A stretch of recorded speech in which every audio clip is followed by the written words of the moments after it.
Crypto కరెన్సీలో invest చేశారా? అయితే ఈ న్యూస్ మీకోసమే. బిట్కాయిన్కి ఏమైందో తెలుసా? హాయ్ గాయ్స్, ఇంకొక అప్డేట్తో మీ ముందుకు వచ్చా. రోజు గోల్డ్ సిల్వర్ ప్రైస్ పడిపోతుందని వింటూ షాక్ అవుతున్నారా? అయితే మరొక షాక్తో వచ్చా. క్రిప్టో కరెన్సీ కూడా క్రాష్ అయింది. ఎస్, మీరు విన్నది నిజమే. గోల్డ్ సిల్వర్ మెటల్స్తో పాటు క్రిప్టో కరెన్సీ అంటే మెయిన్ లీడ్గా ఉన్న బిట్కాయిన్ కూడా ఈరోజు బాగా క్రాష్ అయింది. $83,000 దగ్గర ట్రేడ్ అవుతున్న క్రిప్టో కరెన్సీ 11 గంటల కల్లా $63,000 దిగువన పడిపోయింది. ఒకానొక దశలో $60,000 దగ్గర ట్రేడ్ అయ్యింది. మళ్ళీ కొంచెం రెసిస్టెన్స్ తీసుకొని $63,000 దగ్గర ట్రేడ్ అవుతుంది. ఎందుకు క్రాష్ అయిందో తెలుసా?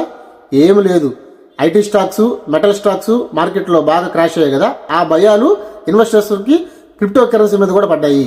మళ్ళీ ఎందుకులే మార్కెట్ క్రాష్ అవుతుంది, ఇంకా క్రాష్ అవుతుందేమో అని భయాలతో ప్రాఫిట్ బుకింగ్లో ఉన్నారు. $83,000 దగ్గర నుంచి $63,000 దగ్గరికి బిట్కాయిన్ తీసుకొని వచ్చారు. ఈ పతనం ఎటువైపు వెళ్తుందో ఇంకా తెలియదు. అండ్ ఫైనల్గా ఈరోజు గోల్డ్ సిల్వర్ ప్రైసెస్ కూడా బాగా క్రాష్ అయ్యాయి. నిన్న మొన్న కొంచెం పెరిగినట్టు అనిపించినా మళ్ళీ ఈరోజు క్రాష్ మొదలయ్యింది.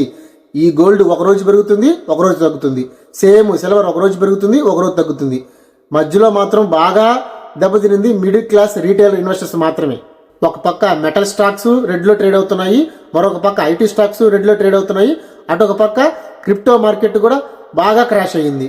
సో ఇన్వెస్టర్స్ భయాలు బాగా పెరిగిపోయాయి. మార్కెట్స్ అనలిస్ట్స్ అందరూ ఇది భయపడాల్సిన పని కాదు, ఇది జస్ట్ కన్సాలిడేషన్ మాత్రమే. మార్కెట్ అనలిస్ట్స్ అందరూ భయపడకండి, ఇది జస్ట్ కన్సాలిడేషన్ మాత్రమే. హెవీగా పెరిగాయి కదా మెటల్స్, సో ఇవి జస్ట్ ప్రాఫిట్ బుకింగే, భయపడాల్సిన పని లేదు అంటున్నారు. బట్ ఇన్వెస్టర్స్ మాత్రం బెంబేలు ఎత్తిపోతున్నారు, ప్రాఫిట్ బుకింగ్ వైపే పరుగులు తీస్తున్నారు. ఎటుపోతుందో తెలియదు. Let's hope. నా కంటెంట్ మీకు నచ్చితే సబ్స్క్రైబ్ చేసుకోండి. Thank you.